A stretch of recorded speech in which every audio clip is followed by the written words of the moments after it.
Hi, everyone. I see that we are live. Welcome to Diversity with Diana podcast. Karibu sana, Martha. It's such an honor to have you here.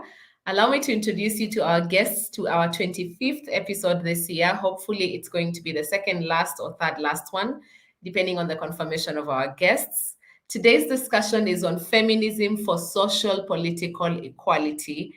And who better than Martha Mwatha, a personal friend of mine, a guest who is a lawyer, a social feminist, an abolitionist, human rights defender, and writer. Karibu sana, Martha. Um, Thank you so much for having me, Dee. I'm so excited to be here. I've been following the conversations and wow, such an honor. Also Thank you. anxious. You shouldn't be anxious. This is a conversation. So let me continue with your profile so that the guests that will tune in now and the ones who will tune in later can get to know you better. So Martha is a rape survivor, an ungovernable woman who prides herself in living boldly, fearlessly, and authentically. Borrowing from the power of Mama Asante Waa, the bravery of Wangari Mathai, and the audacity of Stella Nyanzi, as well as other powerful Black women, she represents a decolonized and liberated Black African woman in her fullness. Martha believes in being an accomplice to the oppressed, standing firmly on the words of Assata Shakur. It is the obligation of every person who claims to oppose oppression to resist the oppressor by every means at his or her disposal. Not to engage in physical resistance. Armed resistance to oppression is to serve the interests of the oppressor, no more, no less. So join me and Martha today as we discuss about the dangers of totalizing narratives, and we hope to give recommendations in this podcast and in our discussion today so that you go away with actionable items on how you can advance gender equality as a human right. Remember that I want to add that Martha is a founding member and organizer and mobilizer of feminist conversations in Kenya. That is at Feminist Convo KE, that's on Twitter, which organizes around feminism and social justice in a bid to end patriarchal domination. You have to check them out every Tuesday for a tweet chat and Twitter space where they do political education around these issues. As a believer of co-creating the feminist realities through creating safe spaces for women and gender minorities, Martha advocates for gender justice through throwing herself fully into advocacy work. So Martha, that is your full bio and I love it. Take it away. Maybe what have I not said to the Oh, level that you like? You, um, Martha, the lawyer, the social feminist, the full woman that you are. Yes. well, I think you have captured everything, but correction. The feminist convo tweet chat, and the Twitter space happen on Thursdays, which is today. I'm just from coming from that chat.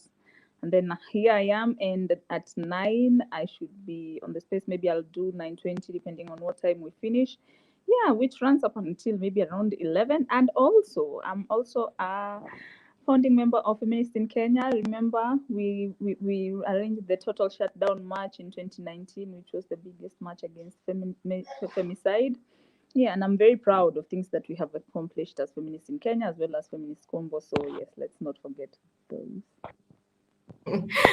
Sawa Sawa Martha, that is beautiful. Thank you so much for coming, heeding the call to come on the call. We actually just want to do a conversation for 1 hour, right? We want to learn from you, to hear from you. We want to deconstruct this narrative or this wrong narrative being passed across about feminism. So, in your own words, what is feminism? Let's just dive into it. I've said your bio, it's going to be on the description box. But now we want to hear from Martha. What is feminism and how did you get into this space? What inspired you to become the feminist that you are? Yes, Martha. Whew, hey, D, Kwanzaa, when I saw that question, I was like, okay, this one is it's a loaded one. Because, of course, there are very, very various descriptions or meanings of feminism out there. But the one that stands out for me, the one that I relate with so much, I think I'm trying to see, is feminism is a movement to end patriarchal domination. I will go again, that feminism is a movement to end patriarchal domination. And why do I say this? It's because the brand of feminism that is out there. Sorry, Martha, your audio seems to be very low. Okay. Okay. Can you hear me? This is much better. Okay, go on. Okay, so maybe let me move closer to the mic. I don't, unfortunately, sina earphones za iPhone. Unajua? Yeah, so as I was saying, that feminism is a movement to end patriarchal domination. And why do I say this?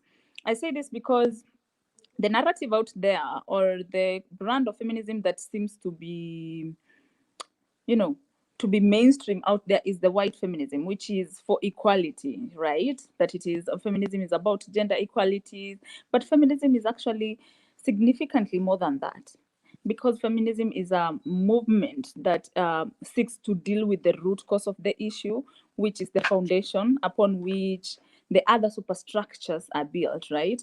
Because I'm talking classism, I'm talking gender biases, I'm talking misogyny, I am talking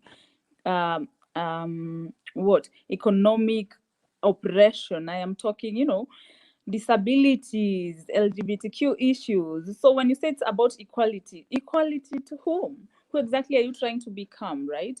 And sometimes I feel like when you say it's about equality, it means that we are trying to become equal to something that we don't like, which is probably white men, heterosexual white men who sit at the top of this privileged table, right? And that is not something that I myself envision for myself. What I want is a world where everybody can exist in their truth. If you want to be a simple person, just exist in that way, being respected, your human rights are there, and that's just in a nutshell what feminism is. Diana, unmute yourself.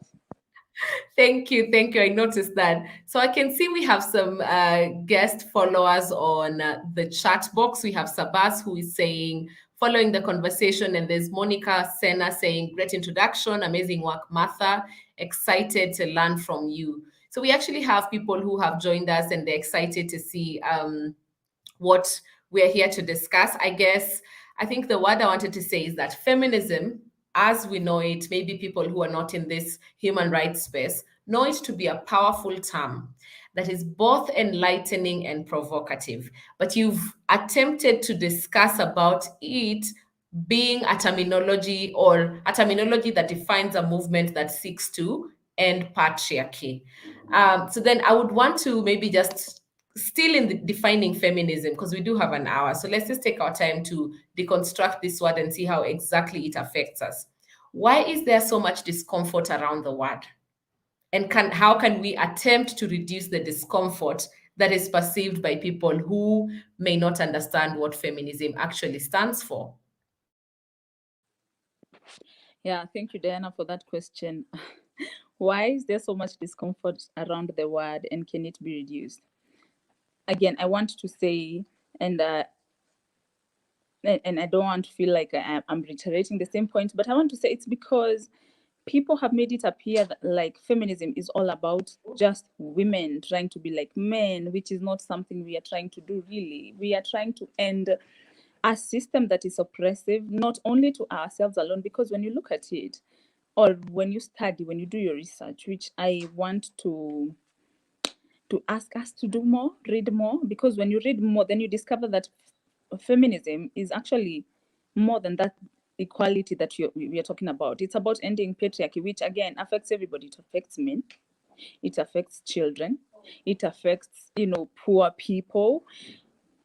Basically, patriarchy is the reason why the world as we know it is the way it is. It is the reason why there is so much exploitation in terms of labor, how people relate in capitalism. That is why you'll find that it's the reason why we have borders. It's the reason why there is policing the way it is. And as my profile said, I'm also an abolitionist, because all these things are feminism issues. These are feminist issues, right? So basically, for me, and I said earlier, that anything that is a threat to human rights is a feminist issue. And human rights are not only threatened where gender is concerned, right? They're threatened even just being poor itself, or where you were born, your skin color, the way you appear, the way how able you are, maybe you're neurodivergent, those things. And the fact that people approach feminism as this bad thing, is only because they are privileged people. And anytime that a person's privilege is threatened, it always feels like oppression, like you're being abused. And this is why we always implore people, please go back and check yourself. Ask yourself why people given rights or people being liberated makes you feel some type of way. Could it be because privileged, right? Yes. Yeah, it's interesting that you've used the word oppression, and I see it a lot when we come to discuss about feminism. And I want to understand the evolution of feminism. I know you have somehow summarized it to say that, it started from patriarchy, and we see it evolving in different ways.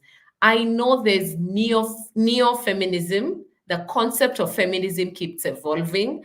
It now says that women are no longer a homogeneous group. For instance, a Black woman and a white woman may actually have a distinction between what oppression looks like to them. So we just want to understand the different constructs within feminism before we start thinking of how does feminism affect us on a day-to-day basis, and how can we then become people that work towards having human rights that are inclusive, that do not oppress any specific gender. Because beyond gender, remember, we're not talking about male and female alone. We're going to also talk about different, that now we're going to get into the diversity in sex, age, gender, in all its different diversities as well. Yeah. It's interesting because it seems like you have already started answering the question yourself in asking the question. You also answered it, and it's also a very wide question, so I don't think that I can on it exhaustively right now, but I can feminism as we know it, or rather as it is written in started of course the ones that are recorded is very whitewashed. The white brand of feminism, where white women did not want to work, they just wanted, or they wanted to vote, they wanted to be like the white man, basically. Almost the same as what the Black man is trying to do, especially in the US. You're just trying to be to find a place in the patriarchy where you can be like your oppressor, right? But as it evolved, more and more people found that they created spaces, which is what we are even doing today. Created spaces for themselves to express themselves. And I keep saying that feminism for me is about creating our spaces where our feminist realities are realized, and we come together as a community, right? That as a person who is a Black African woman who is a cis hetero woman, I can create a space for another person who has now more, is triple marginalized, maybe a trans person, maybe an LGBTQ person, right? That all of us exist in a space where our feminist realities are all realized, like we become a community. So that is how I think the feminism grew, because there was not like the second wave, I don't know, the liberal, I don't know, now the word that we are using today, which is intersectionality. And it's interesting because my friend Shiko said there's nothing like intersectionality, like, or intersectional feminist. You are either a feminist or you're not, because the moment othering people, like, I am a feminist, but I don't ABCD. I am a feminist, but I cannot champion for trans rights. I am a feminist, but I cannot champion for gay rights, or maybe sex work or what, then you cease to be a feminist, right? Because you've just created a reality that is only working for you. I just want a reality that is good enough for me, which is also something that was well captured by Bell Hooks when she was saying women, and especially we see it a lot in elite spaces or elite women empowerment spaces, where they don't want to say we are feminists. They just want to say I am a woman empowerer, and you don't want to make the patriarchy angry. You want happiness, and nobody ever got their liberation through, of course, what do they say? Appealing to the emotions of the reality of their oppressors. Your oppressor will not say that, oh my God, I feel empathy. No, because you're not a feminist, I'll give you your rights. No. So Hooks, as I was saying, said that there are women who have become men. Like now you have gotten to a space where men can let you speak, or they have given you a table, you're comfortable. You want to engage. You want to do what? Which is what we are trying to stop. We just want everybody to be treated as a human being. So I think that's in a nutshell. And maybe next time I will come now to just deal with the evolution of feminism itself. Yes. No, that's sufficient. It's actually that's a full picture of it, and it's to say that we are not having any confusion about where feminism lies. It is a human right, and therefore we are not saying, oh, there's an intersection where we meet in the middle. No, we're saying that once you're a feminist, then you are a feminist in totality. So bringing it now home in the Kenyan context, where have you seen rights or oppression being expressed, especially in the political space? Because now this discussion is around social, political environment and feminism. And why have we not seen the advancement of the two-third gender bill? Why was the bill brought in parliament by a male legislator, that is Honorable Duale? Why did it not see the light of day? Where is the space of feminism in our political space? Yes, Martha. I like to stay away from politics, or at least I have for like 2 years, but it's always a very interesting question when that pops up. But I feel like of course, the women who are in political spaces, this is a strategy, right? Because you will sit down with women like Akina Millie Odhiambo, Akina Martha Karua, Akina Njoki Ndung'u, and they'll tell you to win small battles, to win small wars, we had to go and sweet talk men, which is a very sad reality, right? We have to make it simple a man who is pushing for this. So if Duale is the things that, of course, this is progressive, or things that, okay, this is okay, then other men can actually back it up. And this is something, because, as I said, that anytime as a woman you go to express something, to tell men that, by the way, this is privilege. The reason that the fact that you hold 90% of parliament or 90% of power, that there has never been a woman president in Kenya, is very wrong. This is not about we're trying to change the community to reflect the realities of today, that anybody can be whatever they want to be, right? So anytime you go and try and even just walk out here and try and have that conversation with somebody, they'll start saying, oh, you people want to be handed the things for free. But men will listen to other men, because for some reason men love other men. Like they worship other men. They think that only men have sense. Na hiyo ndio kitu, I like mixing English and Kiswahili, and that's the reason why for women politicians they use that strategy, right? I envision a space where we are going to be listened to, whether they like it or not, which is why I'm saying we should all be accomplices. If we are going to have to fight the war in whatever ways, the only problem is that we are out organized, right? Or even when we are organized, as I said, some elitism and classism plays a part, where you're like, now I'm sitting in the table, you want me to shake this table. If I shake the table, what will I eat? I will probably not be nominated, so let me not make angry, the system. But you cannot change a system. You cannot even reform a system that is not working. Which again boils down to ending patriarchal domination. What does that mean? It means just abolishing. Let's start over, because it's not working. I've tried reforms.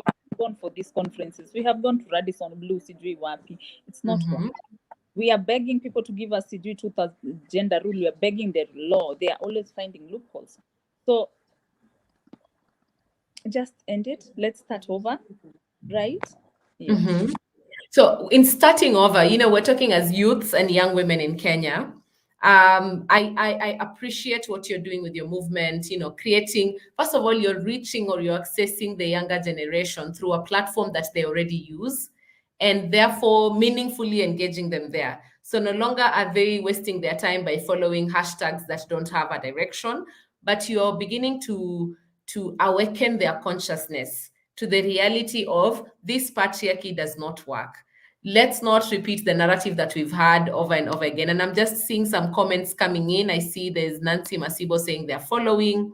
I see Eunice Murigi sending claps over there. I see a lady saying, Angela saying, this kind of conversation is very necessary. Keep going. So thank you so much for those of you who've joined us in this conversation today.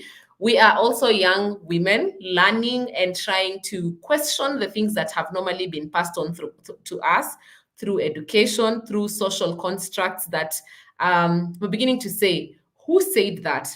And why did they say what they say to us? And why should we imagine that women do not have capacity either to lead or capacity, why would it be an afterthought to consider having women being equally represented in places of power or in the corridors of power?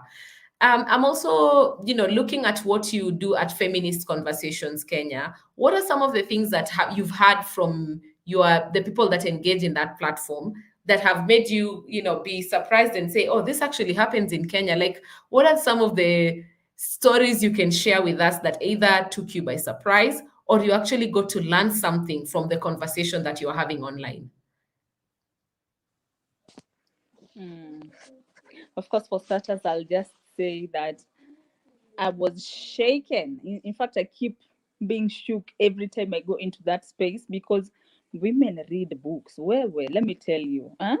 And as you said, that we are raising consciousness, which was actually very, very deliberate when we were starting the feminist convo. It just started 2 months ago and it has grown significantly. I am surprised, but it started as a reading group because we were deliberate about understanding feminism, because we didn't want to recreate the same thing or just reproduce the same thing that has been happening, that you say I am a feminist and you just go out there, spew things without reading them, without talking, without without digging deeper. So we started as a reading group, right? Which has, I think, lasted for a year. And so we decided that for us to be actually effective feminists and create a very powerful movement, we would have to actually do the work. And what does the work entail? Political education first, because people don't read. So if we start teaching them, then we can start telling them, go and read this book, or go and read on this topic, do this. They'll start understanding that, so feminism is not what we always thought about. Oh, so capitalism is actually a feminist issue. Oh, wait a minute. Even labor, you understand, care work, understanding those things. I mean, like these past few weeks, we have had very, very provocative conversations, right? So I'll tell you, the first thing that actually shook me was the realization that you can't claim to be an intersectional feminist. You can only claim to be a feminist and just say I am a feminist. Final. When you say that, it should mean that indeed, where the intersections meet, you're there with them, right? Another thing that I came to learn was that we have this thing that we like saying a lot, that I am an ally. We want allies, but it was through reading a book actually that Capitalism Must Die was the book that we were reading, Juicy too. And it said that the thing with allies is that they will never check their privilege. Where their privilege is kind of touched, they will fall back. They'll be like, oh, now you're on your own in this battle. And as my profile said, for me, my advocacy is going it all the way. I'm talking about Akina Sankara. I'm talking about Akina Winnie Mandela. I'm talking about Akina Asante Waa. Like, when I am called to go and fight for gay rights, I will be with them in the trenches. I'll be with them in court. I will be where I will be willing to lose that job. I will be willing to do, to lose some of my privilege for them to realize their rights. So it was the realization that I cannot be an ally. I need to be an accomplice, right? Exactly. Exactly. And that's actually what leads me to the next question, because we know what diversity is. Diversity means, we are celebrating our differences, because I like to make it very simple for people who are like, say, diversity ni nini. Diversity means differences. So differences in race, age, gender, sexual orientation. It could be diversity in the level of education, and so on and so forth. So we're saying diversity is good because when people are different, we get a representation of the results that we want to see. If you're having a salad or you're having a fruit, having fruit salad with banana, apple, mango tastes sweeter than just having one fruit. And therefore, I want to bring the conversation to come home to diversity, which is what the platform advocates for. And so, what commitment precedes the other? Should it be a commitment to diversity, or should it be a commitment to feminism? Are they mutually exclusive, or are they actually two variables that can be used together? That you say, I am a feminist and I'm also a diversity advocate. Take it away, Martha. Well, this is quite challenging, especially because diversity is a very strong word and also feminism is a very strong word. But I will tell you why I am leaning towards feminism as a person, right? It's because we have seen diversity itself has not really been as it is. It has not yet been well articulated even in space. It's not a lot of people understand what diversity means. If They haven't embraced it. yes, they have not embraced it, but Mm. also feminism actually captures diversity, that it is out of the fact that we are so diverse, that we are so different, that our realities are different, but that all our realities are valid, that feminism actually exists. It actually just grew or sprouted, or it is rooted out of a need to create a space where not the reality of white heterosexual men is regarded the most powerful, right? Because I was seeing this the other day that and it was a very very funny clip where Lewis Hamilton won in Formula One, and the white people are telling him that now you need to retire so that because Formula One, the championship, getting 8 championships, it is reserved for who? And I was asking, greatness is not a reserve of white people alone. Can we embrace the fact that a black man can actually be great? So, and this is a feminist issue. This is a feminist issue, right? The fact that feminism actually just goes in there and starts saying that, look at this race. Feminism actually is where it's at. I feel like feminism is the foundation, and then our diversity is now the superstructure, the structure of now let's deal with diversity. How to implement, yes. Yes, let's deal with classism. Let's do what, you understand? Yes, Yeah, yes. and just to again just bring it home with why feminism is where it's at, is because patriarchy is the system that runs the whole world. It's the system that runs the whole world. And our word is that you cannot build anything on the foundations of patriarchy. So it means that, and the cure to patriarchy is feminism. So feminism is the first commitment, and then now we can delve into the diversities and who we are and what. Yeah. And patriarchy body. And you know why I say this? It's also because in our diversities as women, even in our feminism, like there is that brand of feminism where it is trans exclusionary. It says that trans women are not women or trans men are not men. So that they say that feminism is about women and our diversities as women, but then it becomes but trans people have to be others to be out there, which is why now we have come out and said that, you know what, feminism is just, intersections, not nothing. It's just the cure. Feminism. Right. I just want to bring the conversation to something that actually happened 2 days ago. And this is the landmark ruling in the divorce proceeding that acknowledges that housework is work. And it's such a small piece that I'm just going to read straight from BBC website, where they say Mary Wamboi's divorce settlement has set precedent in Kenya when the presiding judge acknowledged that housework is work in a matrimonial case ruling. This is the first implementation of the 2013 Matrimonial Property Act. This is a landmark declaration for women across Africa and can now be used by other judges in determining cases where housewives are involved, hence awarding them with the necessary monetary compensation. This is right up in the alley of feminism, because when a judge has finally acknowledged that after many years of marriage and one spouse decides to have a divorce and the other spouse has been a housewife for many years, now we have a landmark case ruling, not only for Kenya, but for Africa, where now there's precedents that have been set to actually acknowledge housework as work. What's your take on that? Are we heading in the right direction as Kenya, as a country, to have actually made this ruling? Are we heading in the right direction? Yes. Are we doing in the right pace? No, because this ruling was just way overdue. My God, we have been singing this song for so long, and it's interesting because right after that, ruling, I went to Gikomba, just to go thrift shopping, and now I am shopping. And there are these Kikuyu men who are saying, hey, they said that you should start paying your wife, just misrepresenting facts and lying.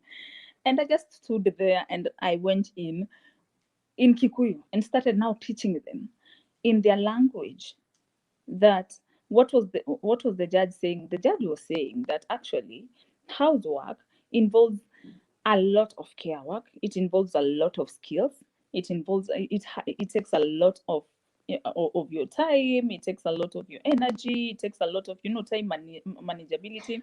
And the problem is, and this is actually also a capitalism issue, right? Because it is capitalism that has made it seem like care work and housework is for the unskilled people. So it should be done by, that is for women, and because women are nothing, right? And Yes. women are nothing. Under patriarchy, women are nothing. They're second-class citizens, because the reality as is right now is that men are the prototype, and then women and gender minorities are the others, like there is A and then the second class citizens. So it becomes a capitalistic issue, and it becomes also a feminist issue. So when the judge said that, it was actually a win for very many people. It wasn't only for housewives, because now again, as a housewife, you're being paid for this. It would also lead us to start reflecting as women that if a judge was in a position to actually say that, listen, you need to be paid for the work that you are doing at home, then it would mean that even your domestic worker should be accorded the rights that you, as a woman, as a wife, your husband would pay you for that work. You need to and compensate your caregivers well, right? And this is something that we actually covered juzi kwa Feminist Convo. I'm asking all of us to go and look. Maybe 3 weeks ago we covered labor. The whole of last month, and care work really came out. It came out because people consider it unskilled. People consider it like, and I hate saying this a lot, that caregiving and being good at chores at home comes pre-installed in the vagina. It's not a woman's job. It's not. Maybe I don't like I don't like domestic work at all. And you can see it every time I'm at work and I tell the people at my workplace that I don't do domestic work.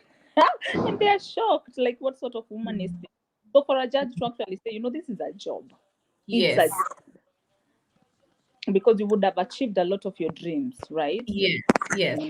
I now want to bring this conversation to inclusion, to the side of inclusion, where now I want to see how many he for she's do we have? How many men have you worked with, especially in the Kenyan context, that actually support the feminist agenda? And what about those men that don't understand what feminism is, but they are not opposed to being supporters of women? Why? Maybe they were raised by strong women. Maybe they have strong sisters. They have seen women in the place of work and they don't see them as a weak gender, or, all these assumptions that patriarchy has seemed to place, where you see a young woman of reproductive age and you hesitate to give her a job because you're thinking, huyu ataanza kupata watoto, and then I will not be able to have her for 12 months in a year.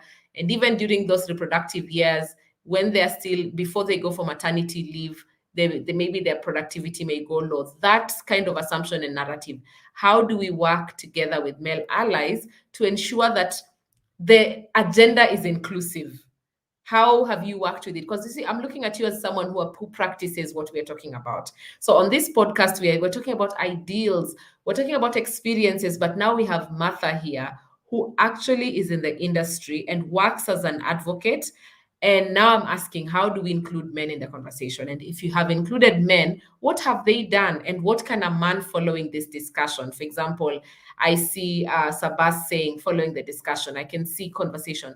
He's a man. How can we have him become a fellow feminist or a he for she to support our agenda, which is the human rights agenda? Then I've never really understood what he for she means. Mm-hmm. Because for she, does it go up to a certain extent? Because if I am Martha for Diana, or sijui Kenyans for Kenyan, when it comes to when I feel like I'm stretched, I will stop and start taking care of myself, which is why I keep insisting that we need accomplices and not allies. Because when you're an ally, then at some point you'll start feeling like I am being checked as a he. I am being checked. I am being asked to do this. I am being asked to stretch myself thin. I am being asked to give up, this position for a woman, for a transgender person, for an LGBTQ person, for an older person, for a disabled person. And you start saying, no, but even me. So because there is no clarity as to how far the he for she is supposed to go, I am Right. accomplice, but I am for accomplices. So, But I have so seen, how do we engage the men? I have seen men who are accomplices. Well, not many, probably one or two. Most of them want to call themselves allies. But the thing with even creating a space where we are starting to build consciousness, political consciousness, is so that these kinds of conversations can come up and men learn. Men come to our spaces. Actually, men are very, very invited into our spaces. They do come and they show up. And at first, we would allow them to talk until we realize that maybe most of the times they just want to derail the conversation, like start saying but CG, or talk down at you. And that is something that I don't have time for it. Personally, it will never be me. It can never be me. But I am not above working with men who are for the cause. So someone like Onyango, what's his name? Onyango, Rick's Poet. I don't know his other Yes, name. yes. Well, he's Yes. such an ally. Sijui ama yeye ni accomplice, but when he says that he's a feminist, he goes in for it. He's deconstructing masculinity because he's trying to end patriarchal domination. And this is the thing about saying that he for she. I always feel like when we say he for she, we are saying that now women need shepherding by men to reach somewhere. We actually don't. We don't need to be shepherded. Women have their power. It's only because we have not been given platforms. So if he for she actually wants to do something for us, can they give us the platform and see how we will even take this country to higher places, right? Give us a chance to even be president. Dress out women, right? Vote for women. Mobilize for women. go to the streets for women. When we are doing total shutdown, my friend, it was not a lot of men. And even who came, they were those who came, they were co-opting, right? And just Juicy, when we had the delete bolt app, and maybe to just throw it in the kind of work that is done by women in transport, right?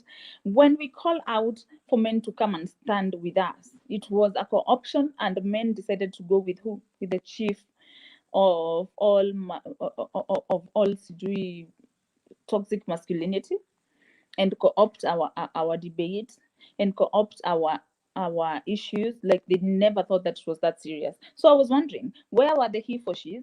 Where are they? That's the thing. Where are the allies? I want to see the he for she actually happening when we are asking for practice, because just saying it in theory, and as Assata Shakur keeps saying, that theory without practice is actually dead. So Mimi, Dead. the reason why, yes, it's dead. It's dead. Theory without practice. The thing that I want to be a he for she, but you're not practicing the he for she-ness. Is, but I have worked with numerous men. I have worked with men who actually want to learn, men who create spaces. You know, this is something that we keep saying, that stop infiltrating spaces that have been created by women or minorities. And now you want the minorities to do the work for you, to teach you. And I think I'll probably share this quote with you later by Audre Lorde, who says that whenever some I'm paraphrasing. She says that whenever, like, there is this fake wanting to know how can we learn what is wrong, it's always an oppressor or a racist. You will find like a white person telling you, "Tell me how I can be a better person." No, I've already told you the problem is racism. Go and learn, do the work. For men, I'd like to see a situation where men are creating more spaces to unlearn harmful practices, to start dismantling, the patriarchy, to start confronting their toxic masculinity, to unlearn the trauma. Of course, especially for Black men, there is a lot of trauma. There is a lot of colonization. There is that amnesia after colonization, amnesia. There is just recreation of violence. Go and unlearn. That is exactly what women do. So that when we come to work together, then we don't have the back and forth of who is also leading. No, we come at a space where everybody is valid. Whatever we are saying, we are on the same page, right? Yes. Wow, thank you. There you go. You've given us so much information about how to actualize the feminism um, train, how to get on the train, how the men can get involved with this advocacy that we are having as well. I don't know, is there any question you feel that I haven't asked as pertains to the discussion today, which is on social, political, feminism space? Is there any question that you feel like, this one, I want to add this, I want to add this and add this? Because we do have people who are engaging with us on the podcast. And most of them, I am sure that most of them are like, some of them are advocates. Actually, some of them are feminists. And I will have some of them come on the platform to probably continue discussing about feminism. As you have said, we'll also invite you back to talk about its evolution. But do you think there's something that I have missed out in maybe asking you directly that would actually give value and more meaning to this conversation? No, Dan, I actually think that you're such a good interviewer. In fact, I feel like, hey, many grill, where? Yeah, and then We're learning. I'm Come to like, learn.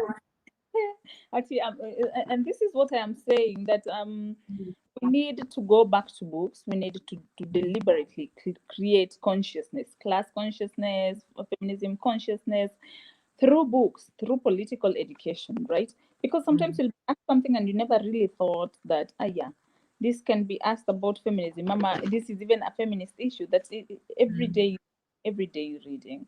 So what I would actually like to tell people is, if you can just hit me up uko kwa Facebook, uko kwa Twitter, ama kwa Instagram, ama wapi, I will give you resources to read, because I can't do the whole teaching. It's very broad. It involves work. It involves just wanting to do better. So I will give. And if you have a question, of course, you can always throw it to Diana. And if Diana feels like this is something that I can touch on, or I search and come and talk about, yes, sure. Awesome. So I know the podcast doesn't take more than an hour. So it usually, in fact, my very deep, meaningful ones were between 40 minutes to 50 minutes. And I know we still have some time. So before I let you go, I know there's one concept we haven't spoken about today, but it greatly touches on your campaign of total shutdown KE. And this is on femicide. When I looked at the numbers at one point when I was, I don't remember whether I was curious, whether I was doing a research, but I remember reaching out to Central Police Station, and my journey was trying to see whether the numbers that were being reported on the media, not social media, but the national media, the national platform, the media houses. And I wanted to see whether the numbers were accurate. And at Central Police Station, we're told the numbers are actually more than what is reported in the media. So this question of femicide, what have you done, and what do you continue to do in your platform to speak against femicide or end femicide discussions? Because we can't talk about feminism in Kenya in this day and age and not talk about femicide. Yes.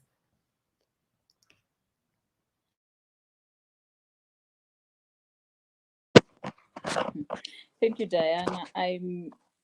That's a very loaded question, because I feel like this is also something that also launched me into the deep. Like, it just threw me into feminism completely, because this is something that brought us together. That was in 2018 as feminists in Kenya. That movement that I said organized total shutdown, and of course started kidogo like just a WhatsApp group, and we went into it. But the thing that of course we attempted to serve the president, we served of course the judiciary and the parliament, but nothing was done. And of course the lack of fire, the lack of support from other people, and and then of course there is now the fighting, the being fought from all corners and being opted by government. And I'm very deliberate to say government people, because they came and just launched themselves into the campaign. And that back then we were really naive. We actually thought that these people now will see it to the very end. But it's unfortunate to see that nobody has ever followed up on the memorandum that we served, of course, of demands that we served the president, we served at parliament. What our MPs doing? For starters, I don't think my MP, who shall not be named, from Embakasi East, um, has even cares, because of course for him he's also a person who goes around, just doing his own thing with violence, right? I feel like it is a culture of violence that we have ingrained in Kenya, much like rape culture, right? And again, just to quote Assata, what she says is, people get used to anything. The less you think about your oppression, the more your tolerance for it grows. After a while, people just think oppression is the normal state of things. But to become free, you have to be acutely and actively aware of being a slave. So um it has to start with us always saying their name, right? Because it's usually that, I don't know, a woman was killed or who was killed, but we don't mention them. Like recently, now there have been very many women who have been killed, and I have been deliberately staying away from social media, because at some point I was just triggered. I would just find myself crying, panicking, breaking down, just of course from the thought that maybe last year when I was raped, it might have been me. And to see that we are not taking it seriously until now, that nobody is mentioning these women's names, nobody is going to fight for them, right? So I feel like we need to create the we need to be angry, collectively angry, so that we are always aware that if somebody starts getting hurt and getting hurt, we say it. Which is why I say I like Osikimi and the work that Njeri, Wamegwe, and Stella are doing, because they're not shutting up. Wamesema hatunyamazi, whether tutalala huko kwa prison, let us lala huko kwa prison. Of course, I'm not advocating for adventurism. Don't just go into it like an adventure that I want to be arrested. No, you have to sit down and do what you're doing, right? But can we be constantly aware of the fact that we are in an oppressed state, that we are in a state where women are not regarded as human beings. We are in a state where Of course, the lives of women don't really matter, because if a governor will be sitting somewhere having been mentioned in a case of a woman who was murdered, right? And nothing is done about that. Even his constituents, even the people of his county, are not angry enough to go and remove him from power. We are not angry enough, or even are not angry enough to say that get out, right? Which again is very interesting, because you're telling me that you went to Central Police to ask what can be done, or let me hear the numbers. But I'm starting to lose hope in our system, which is why I'm an abolitionist. I just want it all to be brought down, and let's start creating a system. And please don't quote me. Don't say I'm the one who told you. But yes. Only that people will not overhear. The conversation is interesting, but I'm actually keen to hear that there are memorandums that have been submitted in parliament and to the presidency that have not been acted upon. And you see, that is where we now need to unite, relook at the memorandums that we gave out, start asking the next political candidates who will most likely get into those positions of power, specifically target the ones sitting in the committees that are tasked with with the what's it called, it's the gender and something committee, and then start speaking to them. Because my thing is, we may have a big platform, we even call for a press conference, but if you don't sit with someone who will actually understand and take that plight to heart, like Honorable Duale, who understood the need to have women. I see even people like the former PS Julius, and I keep forgetting his second name. But the former PS Julius really is a female advocate. He serves in the board of women and on boards in Kenya. Why does he do that? He actually says, because I have two daughters and I don't want them to be disadvantaged because they are women, because I understand our cultural context. Therefore, he has become an ambassador of women in leadership, in private sector, in government, and in the civil society, because he gets it inside Kabisa.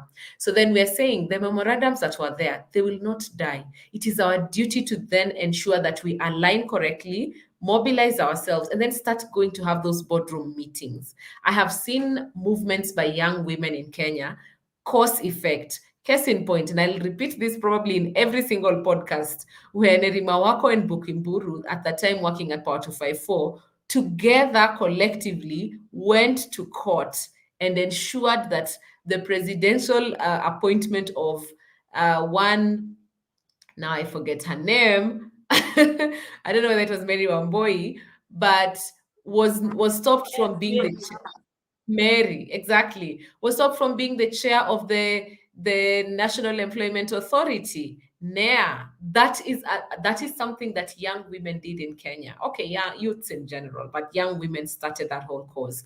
And you see, we got action. So it's not in vain. I think we should continue to do it.